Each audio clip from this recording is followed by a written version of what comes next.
Hello everyone, hi, this is Maru-chan. It's February 27th, 2022, and I believe it's 12:28 p.m. right now, plus 7 GMT time, and welcome to the Maru-chan podcast, the podcast where you listen to my before and afterthoughts of your favorite games. And we are back. Now, the last episode that I did post was in December, which, it's a little bit late. So this is the afterthought to the game Professor Layton and in the Curious Village. Almost forgot what the game was gonna be. But yeah, so I am back, and if you guys were wondering why it took so long, you guys know the computer stuff. But we are back, and yeah, we're just gonna go at it and talk about Professor Layton. Now, I do want to state that I didn't beat the game, and this game has very wonderful music. Now, I know I just kind of redirected the topic of me not beating the game because I always do, but I think it's mostly because the computer issues. I'm over here dancing with my tongue with the computer issues that I had at first, so that kind of like pushed me back on my schedule for the podcast. Now, I did go back to streaming on the 24th of December, so I hope you guys can check this out. I've made a new tournament. I've done quite a bit of stuff since then, so I hope you guys can join that on the stream, which I do stream every single day on twitch.tv/Morex655. But anyway, let's go ahead and talk about Professor Layton. Guys, you guys know I like to try many kinds of games. I like to do everything, and this game was one that I kind of had my hands on, and I never actually played this game in particular, but I did play like one of the newer ones. I can definitely tell you guys that I played demos, I played the actual games, but I never beat them. And yeah, I kind of wanted to go back to it, and well, even though I'm kind of late, yeah, it just kind of happened. And the actual reason I didn't beat the game as of recently was because I did kind of beat most of it, and then I lost my save file, which is kind of sad because this game is like about story, but I don't mind coming back to it and just playing it and beating it on my own, and then just kind of jumping into the next game and showing it on the podcast later on in the future.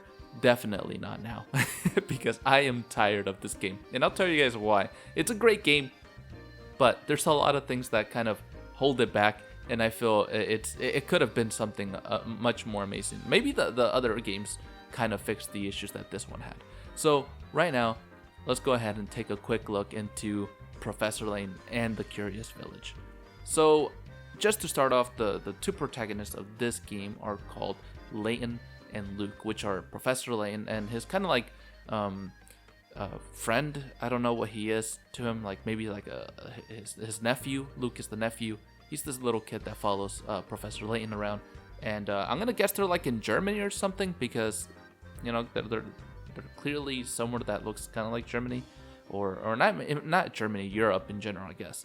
And so you basically get a job in this place called in this town called Saint Mystere. And I like the fact that you actually get videos in this. Like, you actually get little cutscenes, and it's cool, like little anime cutscenes of the game. And not too many games did that on the DS. I mean, there was some, but not like it wasn't a particular big amount. And it kind of reminded me of those Game Boy SP movies or episodes that you can buy for that SP. Like you can, like, there was a Pokemon one. I know it was for like the Sinnoh generation, like the 3rd generation. It was really cool, and they kind of implemented that here, which was so perfect. And I hope more games would have done this in that time. It would have made it more interesting. Like, you're actually watching some part of the cutscene or of the episode or of the game. I think that's a good way to kind of go and pass and bypass the whole technology aspect of limit of that time. So yeah, I'm just kind of ranting here, but yeah. So this game, it's a puzzle game, guys. I kind of talked about it on the before thoughts, which you guys can listen to right here. There might be a little card at the top right, but basically it's a puzzle game. Now, it's not like Bejeweled or Mahjong or whatever, right? But it's more like, hey, we have things for you to figure out, and you have to figure it out. Now, the reason this works and this doesn't work is because a lot of stuff, changes with time. But I'm not gonna say that about this particular game. But yeah, things do change. Maybe there is a new study, and the moon is now a piece of cheese, right? So maybe the game is like back from 2008, so it doesn't know that it's cheese and now. So that sort of thing. Like there's misinformation, I feel, in some parts, but I'm not gonna get into that. That it's not that much. But the way the game implements a lot of the information to you is very difficult and hard to know if you're right or not. And after you do a lot of puzzles, it just kind of, you do get repeats of some puzzles, but just in a harder version. But you also get like these random puzzles that are just like, why? Why do you have them in the game? So I have a few complaints here and there, but I also have a lot of good things to say about it. So a lot of the music in the game actually is freaking good. They have some pretty good bangers in here.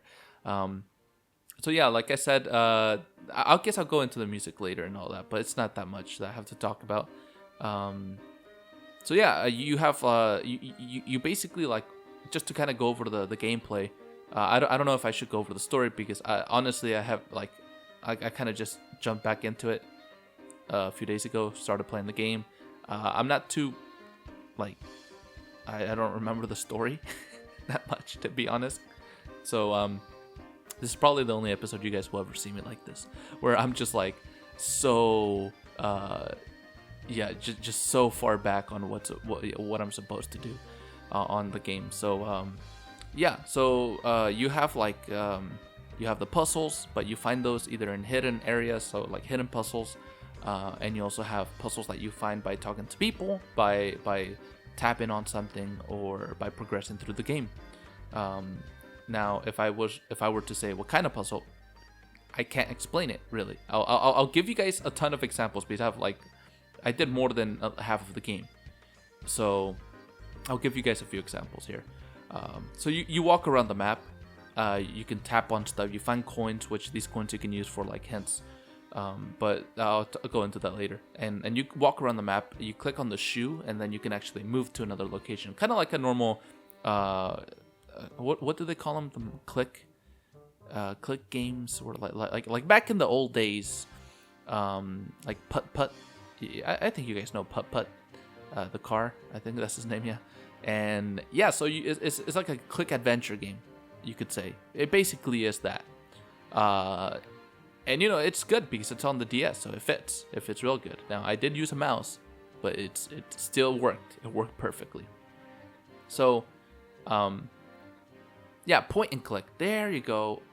Okay. I even wrote it down. Why didn't I read it? All right. So yeah, you can interact with like about everything. So there's a lot of dialogue to read, and I love that part about it, because there's a lot to read. But now, if you're in a hurry and you want to play something fast, this is not a game for you. You have to just sit down for like an hour or two and play it. And not only that, but the puzzles are also gonna fucking have you like picking at your brain. It gets difficult, and some get really stupid. But I think for the most part, I think most puzzles are pretty easy, and everyone should be able to get it. Yeah, I think. Now, if you get puzzles correct, you get these things called pick rats, and the harder they are, the more pick rats you get.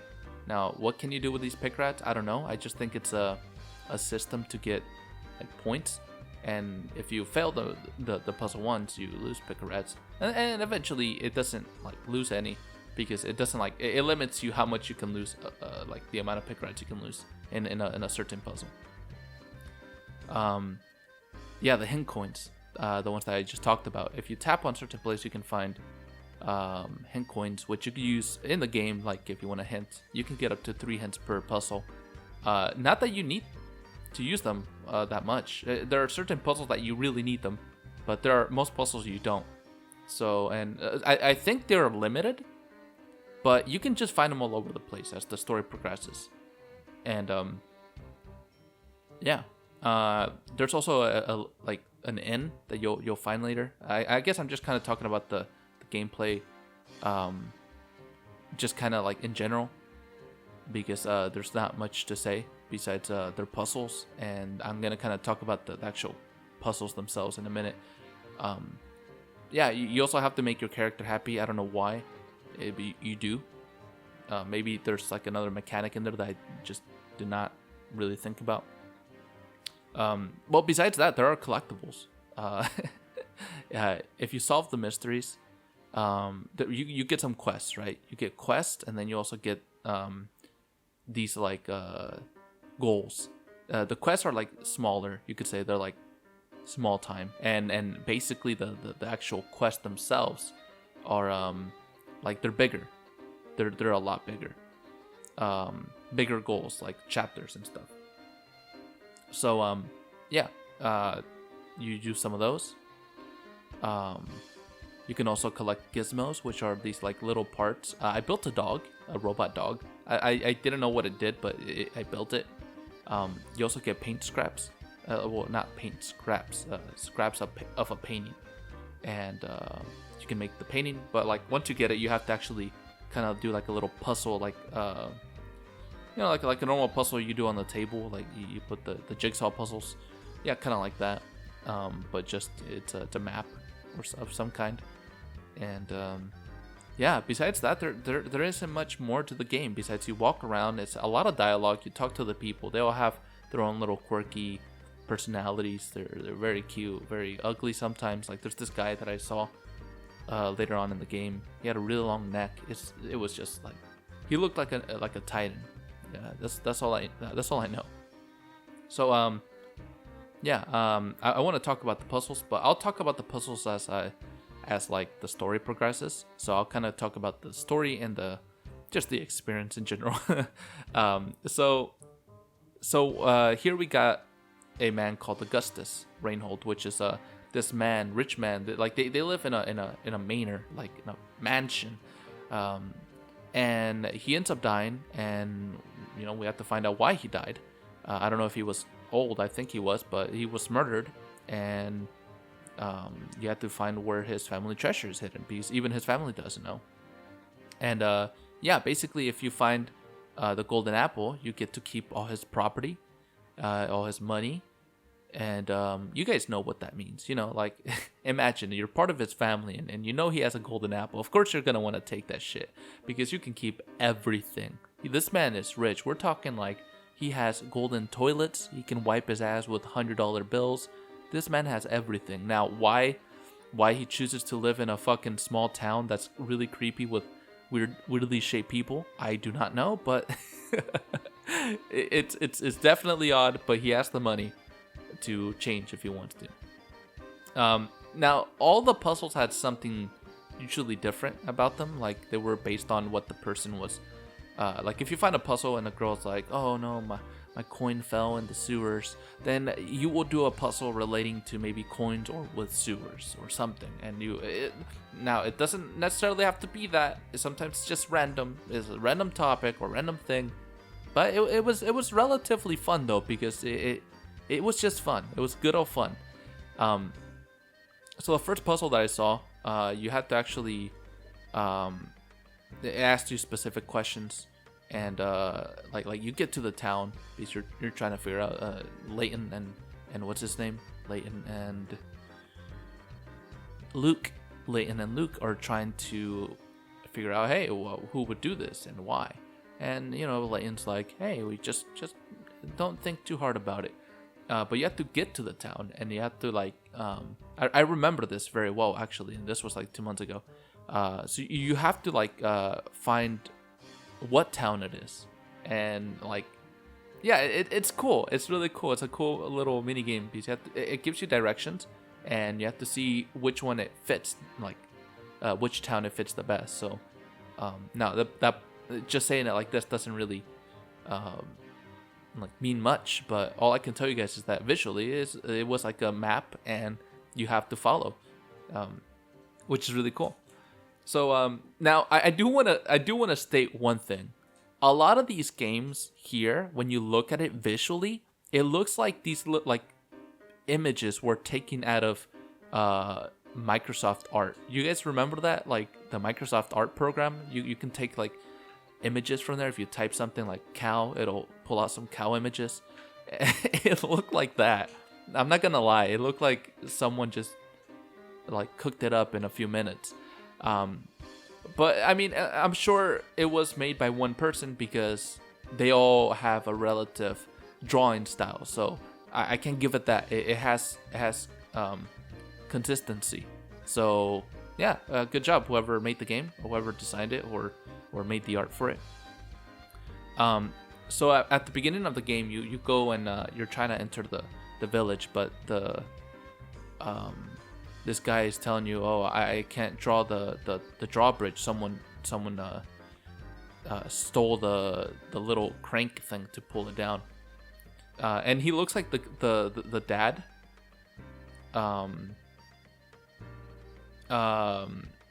Do you guys know Cloudy with a Chance of Meatballs? Finn's dad. He looks like that, you know, like his eyebrows and his mustache are like bigger than his eyes, so they like cover it up. He kind of looks like that, and he also reminds me of the dude from the Pink Panther. You know, that guy that he's always like bullying and taking stuff from him, and like just has hair on his face and stuff. Yeah, kind of like that. Anyway, the second puzzle is just like, you have to put the crank in the hole. That's it's very very simple. So I was actually thinking about, when I talk about the game, do I talk about the characters? Because there are a lot of characters. The cast is pretty wide. You have some weird, quirky characters. Some that are like, "Hey, get out of my town," and you got some like really quiet. You got some that are very like, "Oh," you know, like just very open and fun and crazy. But they're all relatively like, you know, they're fun characters, and but you won't remember them later. Yeah, that's just what it is. They're not like so memorable. They're not memorable characters. That's just what it is. This game wasn't made that way. It wasn't made with that color of paint. So yeah, it's a nice game though. Like it's consistent and it's fun. So I remember Agnes. I don't know why I wrote Ignis here, but Agnes.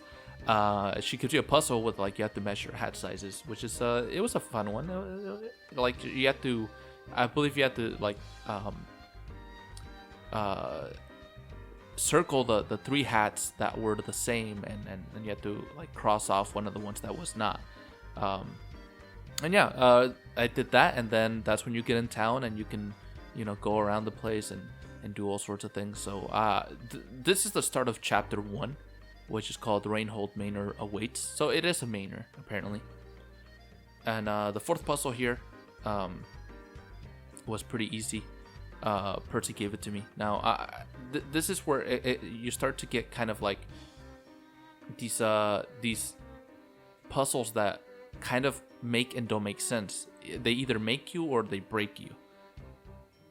So, just to kind of give you guys a little backstory on how a lot of these puzzles work is they give you a quote, maybe they give you a little passage, they make you read something, they tell you how to do something, they tell you to accomplish something, they tell you to dictate something, and now that's all fine and dandy, you know, that's fine. But the thing that you really want to think about here is the perspective. A lot of these puzzles, they give you these complicated questions, but then the answer is very simple, or it's actually something that you didn't expect. Or sometimes you think it's a very simple thing, but it's actually very complicated. That's how this game works, and sometimes that's good. You know, the art of surprise is great, and puzzles are great. But when you make something that's canonically, inadvertently big wordsy, it's just annoying. Like, it's really bad design when you make something and people just can't figure it out, even though you gave them specific instructions, and like all of the instructions are as you said, so you follow that. And you know, you come across that quite often. Yeah, I mean, enough. You come across it enough where you start to notice it, and you're like, I don't feel like playing this game anymore. It's kind of like a chore. Yeah, because I'm trying to solve puzzles here, not like fucking, like fix a fucking rocket ship. When you fix a rocket ship, it's already built, it's already advanced. Now you just have to figure out the problem, if it's a simple one or a really advanced problem. But if you're doing math, you can kind of guess if it's gonna be already difficult or not. But you just kind of figure it out from there. Anyway, the fifth question is actually, it was wrong, or the fifth puzzle. It asks you if every number of time was the same digit done 3 or more times. There are 34, which ends up as 64. The game listed as like 17, so it's like 34 in total. We counted every number like with 0, like a digital clock. So just to kind of give you a backstory, what that means, all I said was kind of nonsense to you. Basically, they give you a pair of numbers, right? And you have to know all of the, you have to count all of the variations with these numbers. Like let's just say if I have 13 and 15, so it could be 1315, it can be 1513, it could be 1135, etc. There are different variations. You have to kind of write them down, and but this is, you have to like list the zeros, like every number that can go with like certain specific numbers. And yeah, it was really dumb because we counted it really perfectly, and they actually had it incorrect in there. And I was quite surprised because I didn't think the game was going to be like this. And that's when I started learning, oh god, this is maybe not going to be a good time. Now I do want to digress and say that this game generally is really fun. A lot of the puzzles are, yeah, even though they're kind of mediocre and or like medium levels of fun, it's enjoyable. The dialogue is quite quirky and funny. It's a game to pick up and just try out. And I don't know if it's, you should try to play all the way to the end, complete it 100%, get all of the frickin' mysteries done, not only get the golden apple, but get every little thing in the town.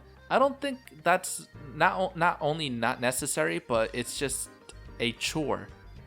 And but the game is generally fun. I wanted to complete all of it, and I was doing so. I actually got every single puzzle done as I was going through the game. I don't think people usually do that because you miss some, but luckily there are ways to kind of recuperate and get the puzzles that you didn't get to do and complete them later, which I'll let you guys know. So at some point there was this guy called Marco, and he was holding up the path, and he made me do a puzzle. Like it was like a weight puzzle where you had to put a certain amount of weight, but you only have like a few numbers to work with, and you have to kind of like play off of those weights that you already have to get the correct number. All of this sounds very confusing because they're puzzles, and how do you explain a puzzle? Like a jigsaw, yeah, whatever, it's a jigsaw, but puzzles are all very different. And luckily, later in the game, I started writing down what these puzzles were. So yeah, that was that one. The seventh puzzle was you have to move like these little chickens. Actually, I remember this one very clearly. You have to move the chicks, not the chicken. Maybe it was like chicken, but you have to move these chicks to the other side of the river. But you're not allowed to leave one chicken with one wolf alone. You have to at least have 2 chicks per wolf. But there are 3 wolves on the left. There's 3 chicken on the left. So if you move one to the right, and any single time you take something, you have to bring something else back. So if you take a chicken to the right, you cannot just not take it. You have to or you could actually do leave it, but you have to take something else, I believe. And yeah, it was I wish I could kind of put it here on the podcast so you guys can see, but yeah, I'll just kind of leave it at that. It was a fun one. It was difficult, and I felt it had some sort of merit where you have to think, and that was called a puzzle. But like the other one where you have to list fucking the little combinations, that was stupid. That was stupid, man, stupid. Anyway, so puzzle 9, Yeah, I just skipped from puzzle 7 to puzzle 9. Yeah, because that's how the game works. The game just gives you random puzzles according to how you found the puzzles. So if you you could find puzzle 10 even if you're already on puzzle 6. So that's just how it is. Puzzle 9 was given to you by the butler, Matthew, and you have to move matches to make a dog. But you have to you have to think about like the perspective, and it wasn't so bad. It was easy though. Puzzle 10 was easy and obsolete. That's what I wrote down. Yeah, I guess it was just that easy that I didn't even have to talk about it. I even wrote here that none of the puzzles are in order. It's just depending on how you find them, and there are hidden puzzles. Like the hidden puzzles you find are gonna be like actually like 115, 110. So there are like around 100 and something puzzles in this game. So that was the end of chapter 1, and that brought me to chapter 2, the fugitive feline. Now you have to find a cat, I think, in this one. Yeah, you have to find a cat. So there was some dude who crashed. He's still a mystery, huh? Who crashed? Oh, I forget this part, but anyway, I'll look back into it. So I think you go into the into where like the manor's at, and you talk to the people there. Oh no! Before you get in there, you have to find the cat. Is it like that? No. You talk to the people. There are some people inside the manor, like they're rich people, and they're the ones that like own everything, and they're family with the old guy who died. What was his name? Augustus. And there's even a lady who looks like probably like her grandma or something like that. And yeah, like you have to find out where the cat went, because the cat disappeared. So basically that goes and jumps into the 15th puzzle. It was about some candles. A lot of these puzzles as well, you kind of guess and you just get it right. You can second guess yourself and get a lot of these right. So the 14th puzzle was about chairs. That's all I wrote. It's like not complicated. I know I put a lot more detail into the later ones because I started feeling how different they were. So puzzle 17 was easy. And you have to find which one is different. Now, what was different, I do not know, but something was different. And you have to keep finding the cat at this point, like since it ran away. And you even have to talk to some like people around town, so you can they like suggest, hey, why don't you have food? And you can give it food, so you can take it with you and give it back. So I think puzzle 112 was fun. I had to get an image and move it around and find the true meaning. I think I remember this one very clearly. It was this man, he missed his wife, and basically like it said something like, oh, I miss her, and she left me this.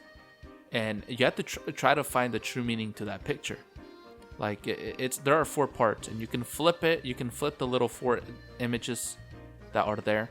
And I remember I kept flipping. I'm like, what the heck is this? Because it's just a face of an old man, the whole image, right? But when you flip them around, it's actually him kissing his wife, which I thought it was like really, really nice. Like that was a really cool puzzle. I think that one was, well, it was a lot better than a lot of the other ones.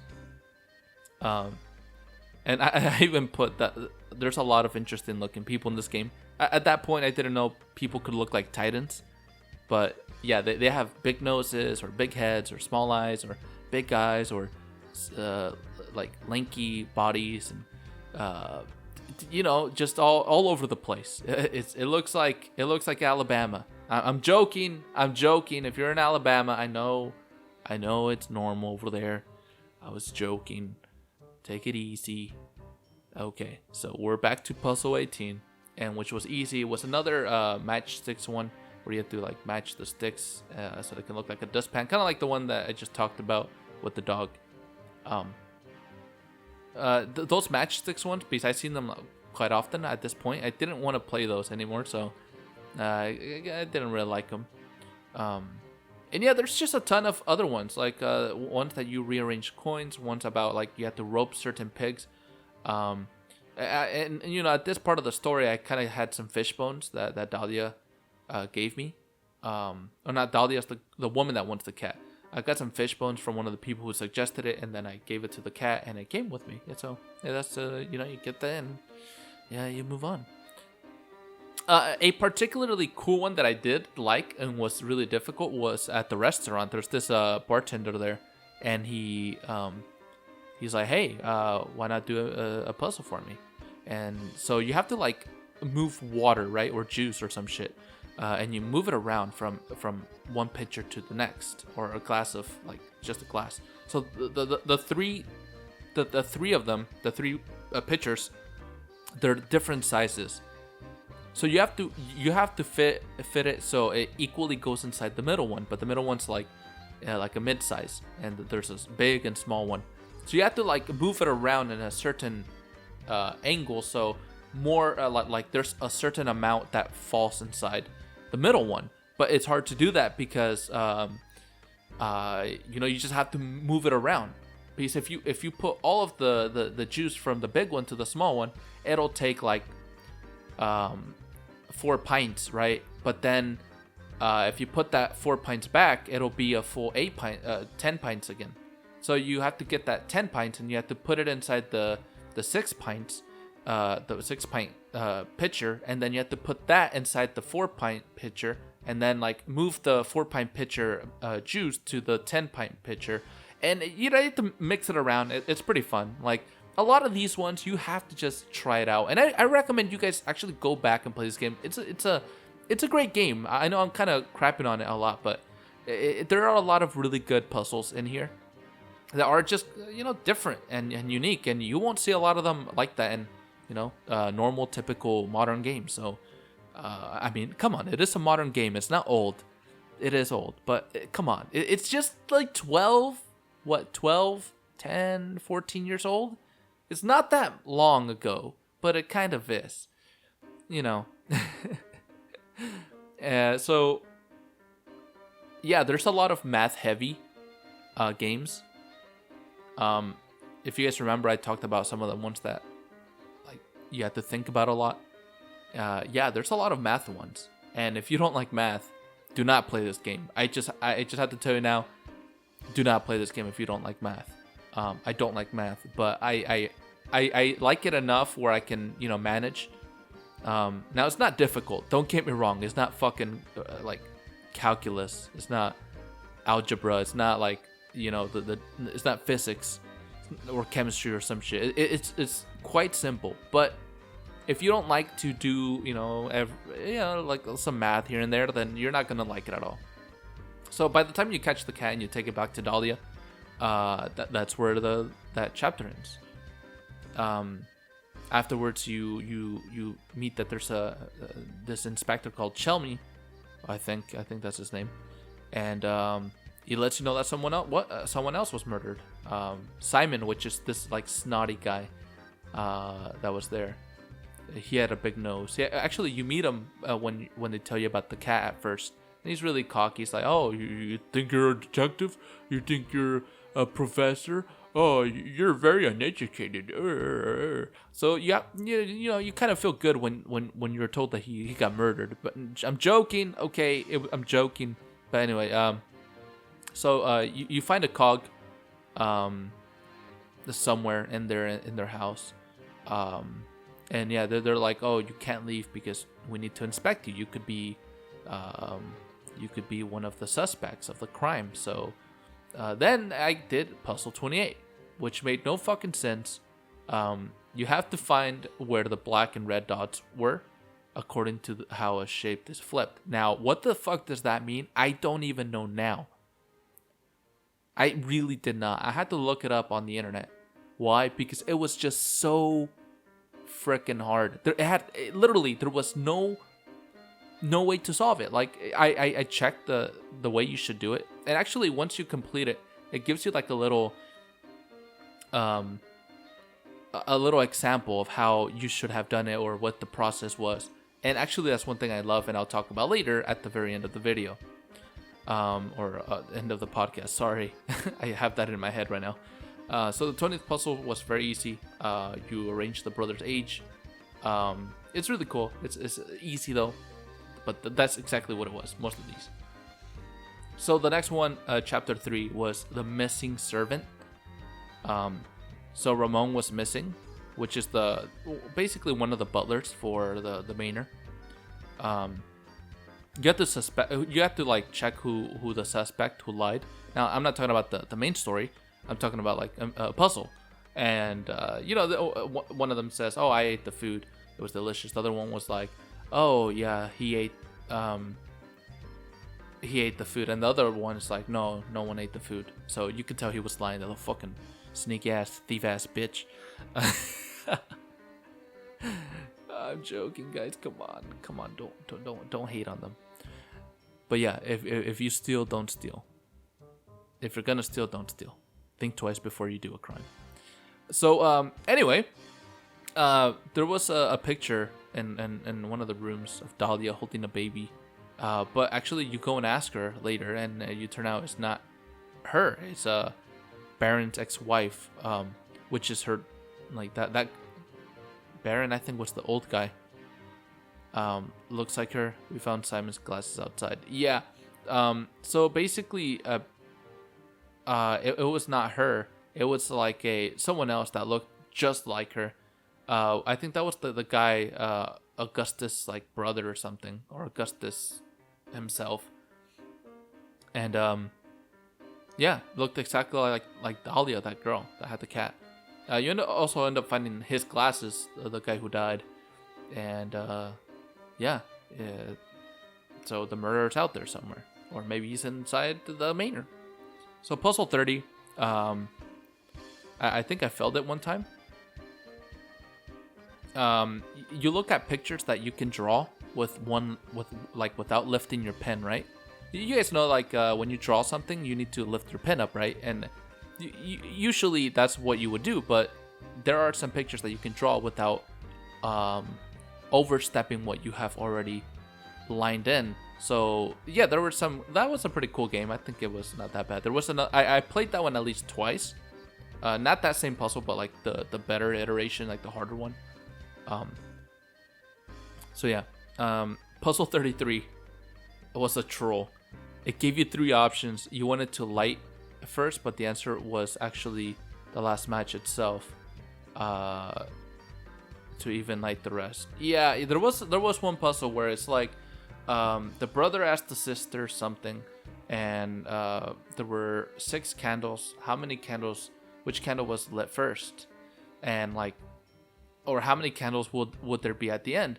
And it fucking trolled you. Like, it trolled you. It's kind of like what I talked about at the beginning, where sometimes you get a really complicated question, but then it's just a very simple answer. And the hints don't really do much to help you. They're like, think about it. And it's like, I did think about it. Come on. And yeah, so that's how it typically goes with these games.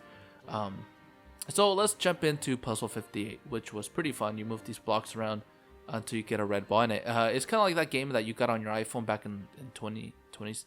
Not 2017, 2007. It's so long ago. And I think you got that game in Poe. You guys know that little shit game where like you have to take care of a piece of shit. Yeah, it's basically that, and you have to like push the you get like a square and it's like a grid, and you have to move blocks so the little car can go into the space. So yeah, that's what it was. That was fun. It was a lot of fun. So then there's a clock tower, and there's a cottage inside that clock tower. And what you can find there are that cottage is actually called like the puzzle cottage or something. And you can actually do all of the puzzles that you missed in prior chapters.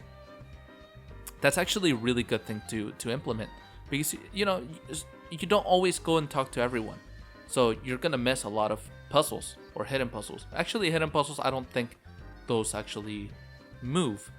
You just have to find them yourself. But for like the ones that have to do with the people, yeah, if you miss those, you can still do the puzzles as long as you go to the cottage, which you'll eventually unlock, and you find Miss Riddlestone there.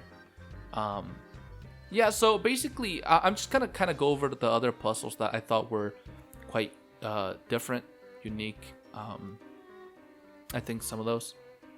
All right, so we have puzzle 36, and this one, oh god, I hate it so bad. Just thinking about it kind of gives me cancer and kidney stones and probably everything that you can get that's bad. So 36 was like about mice. I remember this so clearly. It made me so angry. I hate it so much. So it tells you you pick up a mouse from the store. Now mice can have babies in another 3 months. Like when they're 3 months, they can start having babies. Each month, each mice can have or each mouse can have 10 babies.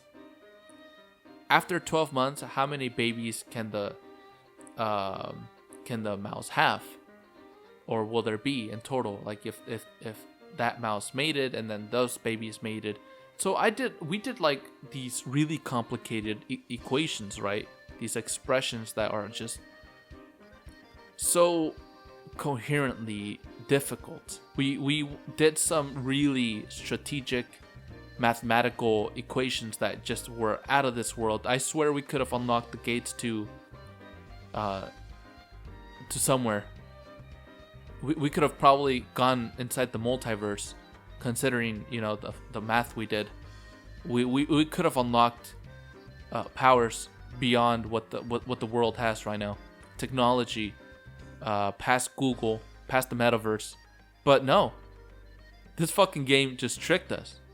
Do you know what they did to us? They said you can't have babies if you don't have a mouse. And I just fucking I was just so disappointed. I did all this calculating in so many different ways. I was like Einstein trying to figure out the quantum physics. I really was. I was trying to figure it out, but it was as simple as, oh, the mouse didn't have someone to mate with, so only one.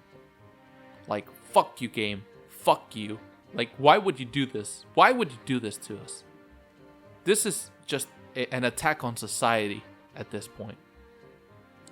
Anyway, let's move on. So we had a few other puzzles here. There was one that I thought was kind of cool. Puzzle 37, which is about a brother and a sister, and they ask each other, "Oh, if I was if I gave you two of my years, you would be double the age of me. And if I were to give you," and the girl's like, if you were to give me one more, I'd be triple. So you have to kind of calculate how much or what age they are each. And it was actually quite fun. It was 6 each. Because if you subtract 2 from the kid and you give it to the girl, then now she's 8 and he is 4, double the age. And then if you take one more, he is 3 and she is 9. Which is interesting. Kind of puzzles like this that I'm talking about that I actually liked. But the rest, a lot of the other ones were like, eh. You had a few more of like some old ones. Yeah, so yeah, from there you go into a different part of town, into like this like alley, and you find a cafe and you like talk to this guy, Mr. Sapone. He tells you about how about this other thing that starts happening where there's an old guy kidnapping people, and you have to, now that's another quest that you get. Yeah, so a lot of stuff happens like this. Now let me talk about this other one here. The puzzle 41. It's about finding how many coins you would pull, or you would get from pulling a string, and like the ones that were on top of where the string was, you would pull them out. Now this didn't make any sense, because a lot of the coins that were there, if you pull a string, you're not gonna bring any coins unless you're like pulling it from the bottom. It was just dumb. It was not a good puzzle, and yeah, I did not enjoy that puzzle at all. There was other ones that were really fun, like this one that you counted layers on a paper. So yeah, from there you have to find out about the mystery of the person who's kidnapping people, and you go to the restaurant. He's like, no, I don't know. I heard rumors, but I heard in the cafe. So then you have to go to the cafe, which is actually I didn't get to do. I did not get to do that because I'll let you guys know why. But yeah, that's chapter 3. So you have to go to the restaurant, as I mentioned, and yeah, there's puzzle 45. It's about these aliens. I don't even know if this one was difficult or not, but you have to write down like you have to actually write down words, like letters, not numbers, like 1 through 0, 1 through 10 or whatever. You have to write down letters, which is kind of difficult on a DS without lifting your hand up and writing it. Like how do you write an I without it thinking it's an L? That's one thing that pissed me the hell off. But it happened, and it worked eventually. It was a compass. The aliens didn't know what a compass was, and you had to you had to write that down. I did 3 more puzzles from the puzzle cottage, because actually I missed 3 puzzles, 31, 42, and 43. Most of them were not. The first one was easy. It was about race horses. It was an easy one. The second one was figuring out how much a camera cost. I did not know and understand, even to this day, why it didn't work. He's like, oh, I have this camera and case for $310, but the case, if you want to know the price of the case, it's basically the camera. It's basically the camera subtracting the 300 from it, and it's so complicated. Like, I can't even think. When I was reading it, I was just so confused. I had to look it up. It was so bad. But I do want to state something, that up until this point and even a little bit further, I did so many puzzles by myself. Most of them, 90% of them, I've done them by myself. Maybe 95%. It was just some that were like, what the fuck? You need a guide, or not, you will never beat this game. There's another one about umbrellas. It was kind of dumb as well. It's like, if these 3 girls put in an umbrella that had no name, what are the chances of them picking up their own umbrella? And the answer was, there's no chances, because it has no name, so you can just pick up whichever one you want. What if your grandma gave you that umbrella? What if your brother gave it to you? Or what if you scratched yours and you ended up getting someone else's, and now they have a fucking scratched umbrella or ruined umbrella? It's like, just because they're all the same doesn't mean that if you take someone else's, it's fine. It's like, what the fuck? It's really ridiculous to me. I don't know. That one was dumb. Oh yeah, you have to, at this point, you want to go back to the cafe to hear about the rumors, but then this guy Joel stops you and he's like, hey, I lost my thing. I lost my watch. Can you go get it? So you have to go get it, and you find some more. You have to do some more puzzles. I did like 20 other puzzles afterwards, and I think I probably finished from there. That's when I saved it, and just yeah, I lost all of my progress. It was crappy because I wanted to keep playing the game. I was doing so well, completing most of the missions, like 95% of them, all by myself. I think I did a pretty good job. But some of the cool stuff that I like about this game, to just kind of end it off right here, the cutscenes were amazing. A lot of the music in the game was just really calming. Now, I didn't like the normal music around town. It was kind of annoying. It was repetitive. At least if it was good, it would have been fine. And I like how at the end of each puzzle, they show you how you're supposed to do the puzzle. Now, most of the time now, I've seen a few puzzles that don't do that, or didn't do that, but yeah, it relatively is kind of like that, which was cool. I thought that was interesting, and you know what? I'm glad I played the game. I'll come back to beat it later when I you know that stress you feel when like you don't save the game, and I save games like 30 times. I'm not like these other gamer boys that don't do it correctly. When you save, you're supposed to save 5 or 6 times. That's the era where I'm from. I've played a lot of Pokemon Gold and Silver and like Red and Blue and stuff, and you know, I saved I thought I saved the game, that I turned it off and I turned it back on, and I lost like 3 or 4 hours, maybe 6 worth of progress. So I always make sure to save it once, twice. Oh, I didn't save it 3 times, 4 times. There you go. Problem solved. That's a good way. You know, auto-saving was never a thing back then until recently. Well, not even recently. It's been around for a long time. It's a pretty old feature now, but to me, in my head, I will always save games manually because I don't trust auto-saving and I don't trust myself. So that's what makes me a pro gamer, and I would have beaten this game if it wasn't for the meddling kids. Anyway, well, I think we're gonna go ahead and finish it off, guys. I appreciate that you guys listened to this, and it was actually quite fun. I do recommend you guys to pick it up. Just try some of the first few puzzles. Get that dopamine, like, oh, I'm smart, and then turn off the game because you're gonna come across some shit that you'll never be able to solve. That said, thank you guys for listening, and yeah, I will see you in the next episode.